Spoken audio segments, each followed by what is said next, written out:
Captain Jake Morrison stood on the bridge of the UES Discovery, humanity's most advanced exploration vessel, and watched the alien object drift silently on the main screen. It wasn't just a probe. At least, not in the ordinary sense. It was the size of a building, metallic, its surface shifting and rippling like liquid metal under starlight. For 3 hours, it had sat at the very edge of humanity's solar system, broadcasting signals and patterns no one had ever seen before. Jake's voice carried the weight of someone who understood that this was history unfolding. "Any luck with those signals, Lisa?" Lisa Carter, his communications officer, looked up from her console. Her eyes shimmered with both fear and excitement. "I think I cracked it, Captain. It's not random noise. The probe is building a language bridge. It wants to talk." The bridge went silent. For generations, humanity had wondered what would happen on the day of first contact. Would it be peace, curiosity, or conquest? Jake stepped closer. "Put it through. Let's see what our visitors have to say." The main screen flickered, and a figure appeared. A tall alien, skin the color of storm clouds, with 4 arms and deep black eyes that seemed to pierce into the soul. When it spoke, its voice reverberated through the ship, commanding, heavy, almost regal. "I am Ambassador Vexor of the Great Zaphiran Empire. By the ancient laws of galactic expansion, your primitive species has been detected. This territory now belongs to the Empire. You will prepare for integration." The words struck like thunder. Not a greeting. Not a gesture of peace. A declaration. Jake felt the moment press on his chest. He had trained for years, knowing this day might come. But like so many humans before him, he had hoped for something else. He straightened his uniform, his voice calm but firm. "I am Captain Jake Morrison of the United Earth Defense Force. This is human territory. We do not recognize any claim by your empire. You are trespassing." The alien tilted its elongated head. Then came a sound that could have been laughter. "Your species controls one small planet. The Zaphiran Empire spans thousands of worlds. We have ruled space longer than your kind has existed. You have no authority here." Jake's jaw tightened, but his voice remained steady. "Nevertheless, Ambassador, we claim exclusive rights to this solar system, and 50 light-years beyond it. Any Zaphiran ship that enters this region will be treated as hostile." For the first time, Vexor's massive black eyes seemed to brighten, like cold fire. "You amuse us, human. Your kind barely masters fusion. Your ships are toys compared to ours. What could you possibly do to stop us?" Jake leaned forward, the weight of Earth's unspoken history behind him.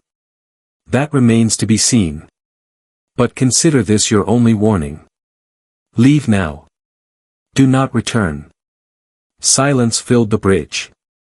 Then, the alien made its strange laughing sound once more. "We will return. And when we do, you will learn what happens to species who defy the galactic order. Your warning is dismissed." The screen went dark. The probe drifted away, leaving behind only the echo of its arrogance. Jake stood motionless. He knew the truth, that message was already racing across the stars. And soon, the Empire would send warships, not one, but many. He turned sharply. "Lisa, get me a secure channel to Earth Command." Within minutes, the face of Admiral Kate Sullivan appeared on screen. Years of command had carved determination into her features. Her gray hair was tied in a strict knot, her uniform as crisp as steel. "Report, Captain." Jake relayed everything, the probe, the Empire, the threats. The Admiral listened silently, eyes narrowing slightly at each detail. When he finished, there was a long pause. Then she said, "You gave them the standard warning?" "Yes, ma'am. 50 light-year exclusion zone. They didn't take it seriously. They never do." Her voice carried the weight of generations. How long before they send a fleet? Jake glanced at the tactical map. Based on the probe's trajectory, 3 to 4 months. Sullivan nodded. Then we have time. Return to Earth immediately.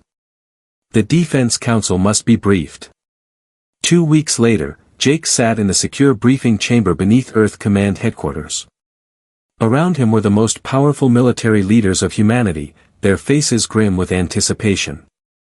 Admiral Sullivan addressed them with a tone sharpened by decades of preparation. Ladies and gentlemen, this is the test we've trained for. Dr. Bell will brief you on what we've learned from the probe. Dr. Ryan Bell, thin, bespectacled, brilliant, stepped forward. Images of the probe filled the screen behind him. The probe's data contained records of the Empire. Over 3,000 worlds under their control. A military numbering in the billions. Advanced technology, though not beyond theoretical counters. What matters most is this: they have never faced serious resistance. A general spoke up. Their invasion protocol. They begin with intimidation. A demonstration fleet of 10 to 15 capital ships. If the species surrenders, relocation. If not, annihilation, followed by forced resettlement. Admiral Sullivan cut in. They see us as primitives. They expect us to fold or die quickly. But they don't know what we've built. Jake's voice broke the silence. What about Protocol 7? Will we activate it? Sullivan nodded. Already done. The defense grid is online. Every platform is powered, diagnostics complete. The AI is ready. Dr. Bell changed the display, revealing a star map filled with invisible dots of power. As far as the probe saw, we're just a fusion-level species with a handful of colonies. Exactly what we wanted them to see. In reality, every single approach to human space is covered by weapons platforms, hidden, cloaked, armed. Over 80 years of construction. An unbroken perimeter. Colonel Amy Foster leaned forward. How many platforms are active? All of them, Sullivan answered. Every single platform within 50 light-years. The network is complete. Jake felt the weight of it settle in his chest. He had seen parts of the defense system in training, massive structures hidden in the dark between stars. But never had he imagined the full scope. Humanity couldn't outnumber alien empires. But they could make invasion too expensive to even attempt. Admiral Sullivan's voice grew softer, almost reverent. For 80 years, our parents and grandparents labored in secret. They built a wall of steel and light around our home. The Zaphirians think they are walking into a simple conquest. What they are really walking into is the culmination of humanity's greatest gamble. The room remained silent. For the first time, the weight of history pressed on all of them. Jake thought of the probe, of the aliens' laughter, of the promise of return. Soon, humanity would no longer be an idea confined to Earth. Soon, the galaxy would learn that human space was not a prize to be taken, but a boundary never to be crossed. Forbidden space. And the first war of humanity's new age was about to begin. 3 months and 2 weeks had passed since the probe incident. And now, as predicted, the Zaphiran Empire had returned. Fleet Commander Zaphiran stood on the bridge of his flagship, the Eternal Glory, staring at the tiny, unassuming blue planet growing larger on his displays. Behind him stretched the mightiest fleet he had ever commanded, 12 colossal dreadnoughts forming the core, each over 2 miles long and armed with weapons capable of obliterating entire worlds. Surrounding them, hundreds of smaller vessels, cruisers, destroyers, support ships, flew in calculated formations, creating a force the galaxy had rarely witnessed. Yet, despite the overwhelming might, Zaphiran's confidence carried the familiar undertone of arrogance. His intelligence reports showed humans as a primitive species, barely achieving fusion power, with small ships and limited colonies. He expected submission, not challenge. Communications officer, he barked. Open a channel. I want to speak with the humans directly. Let them see the futility of resistance. The main screen flickered and revealed a man in simple clothing, sitting behind a wooden desk. A plate identified him as President Alex Carter, United Earth Government. His calm demeanor stood in stark contrast to the massive fleet arrayed against him. Zaphiran's voice carried authority honed over decades. I am Fleet Commander Zaphiran of the Zaphiran Imperial Navy. You are the leader of this species.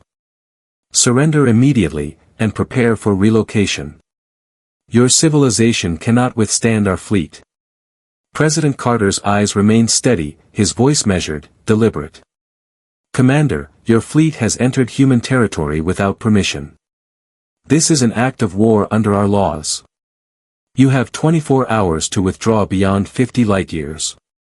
Refuse, and we will treat you as hostile invaders. Zaphiran's officers studied their tactical displays. 30 small human ships, scattered and insignificant. Primitive fusion missiles. Particle beam weapons incapable of piercing Imperial armor. A laugh rippled across the bridge.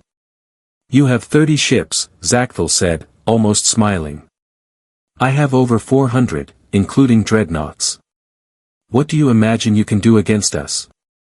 President Carter walked to the window behind his desk, gazing at the sky of Earth, calm and resolute. Commander, your probe visited our system. Tell me, what did it detect? The transmission paused. Zaphiran's tactical officer hesitated. Fusion plants, basic missiles, minimal energy weapons. Nothing beyond primitive capability.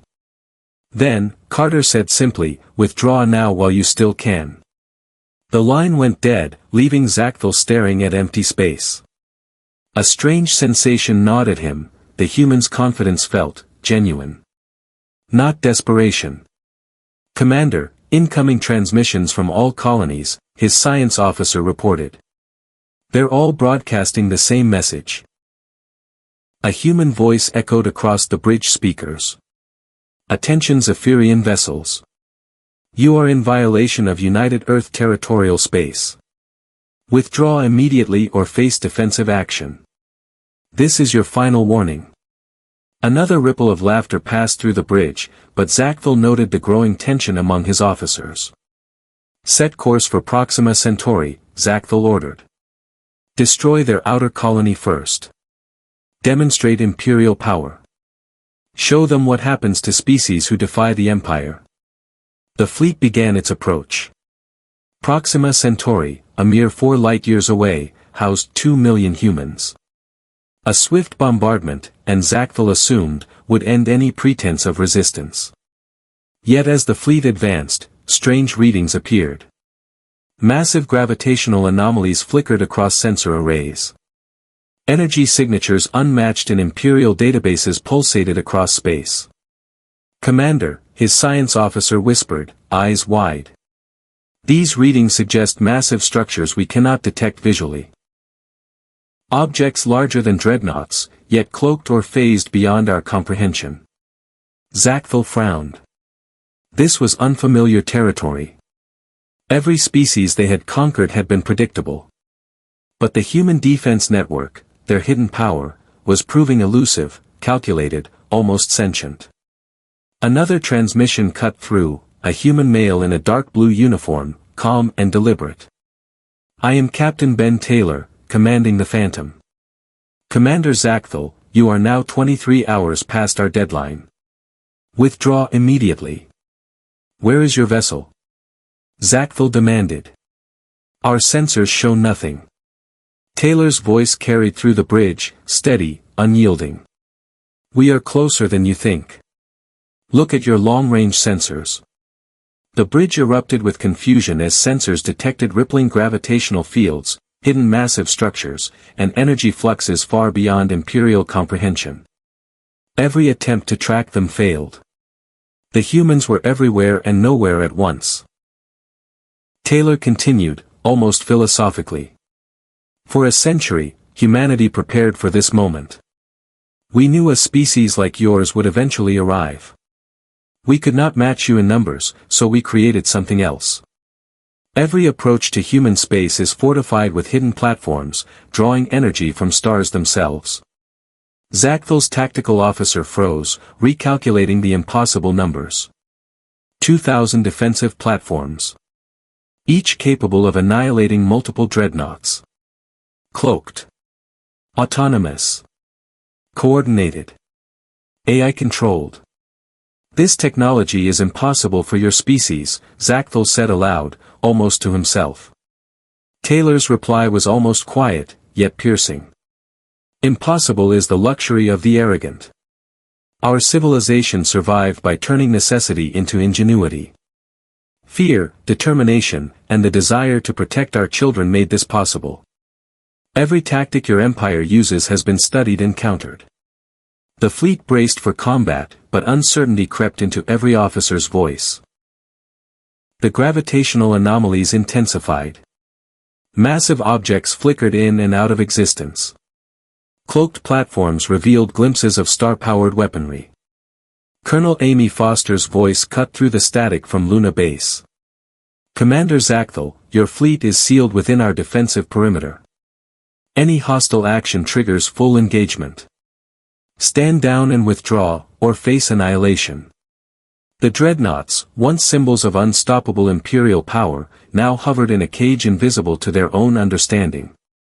Zacthel felt panic rising, the first in his career. Human strategy, patience, and preparation had flipped the Empire's assumptions entirely. Taylor's voice continued over the comms. You threaten human civilians. You have triggered our ultimate defensive protocols. Every approach is monitored. Every fleet movement calculated. You cannot survive this engagement. The only question remaining is how many of your people will die before you accept reality. Zacthel turned to his officers. Prepare for combat. Shields up. Charge weapons. Yet inside, he knew, the humans were not bluffing. This was the culmination of a century's worth of HFY preparation, the manifestation of humanity's hidden power, the very definition of forbidden territory. Across space, massive cylindrical platforms materialized, drawing energy directly from nearby stars. Their weapon systems glowed with restrained fury, an almost living expression of human determination. The first salvo, focused from multiple stellar cores, vaporized the Zaphiran cruiser Magnificent Conquest in a flash of blinding plasma. 3,000 warriors, gone in an instant. Zacthel's bridge went silent. He had walked into the most sophisticated trap the galaxy had ever known. The first contact war humanity had prepared for generations was now unfolding. And for the first time, the Empire felt what it meant to trespass into forbidden human territory. Fleet Commander Zacthel's dreadnoughts hovered on the edge of annihilation. Every route plotted for retreat vanished as cloaked human platforms shifted into perfect positions, forming an inescapable lattice of firepower. The Zaphiran fleet's dreadnoughts, cruisers, and support ships now faced an enemy unlike any in Imperial history, a civilization that had turned defense into an art form. Sir, his science officer stammered, the humans are channeling stellar energy from multiple stars simultaneously. Shields are holding, but for how long? Zacthel swallowed hard. He had gambled everything on imperial arrogance and underestimated the depth of human preparation. This was no random display of power, it was the culmination of a century of careful strategy, engineering, and determination. On Earth, Protocol 7 was ready. Across the 50-light-year boundary, 2,000 stellar defense platforms silently activated, drawing power from nearby stars. The network, designed by Major Chris Young and Dr. Carol Wright, had been perfected over decades. Every platform was autonomous, coordinated by artificial intelligence systems that had anticipated Imperial tactics years in advance. Captain Ben Taylor of the stealth destroyer Phantom contacted the Zaphiran flagship one last time. Commander Zacthel, you have made a grave mistake. Threatening Earth civilians triggers Protocol 7. Stand down immediately or face total destruction. Zacthel's hands trembled over the controls. He had no illusions left. Too late, human. My ships will destroy your home world unless you release us. Taylor's voice was calm, almost sad. No enemy has ever threatened Earth and survived. Your fleet has seconds to surrender before humanity's full defensive power strikes. This is not vengeance. This is survival. You are witnessing the cost of trespassing into forbidden human territory. The first coordinated salvo of stellar energy weapons struck the Zaphiran fleet. Dozens of dreadnoughts vanished in blinding flashes, annihilated by beams powered directly from stellar cores. The Eternal Glory, flagship of the Imperial fleet, shuddered as the concentrated energy ripped through shields, vaporizing 3 support cruisers in an instant. Imperial warriors trained for centuries were no match for humanity's hidden power. Zachthel's bridge was filled with stunned silence. Every officer knew what was happening. This was not just a defensive engagement, it was a lesson in human ingenuity, preparation, and determination.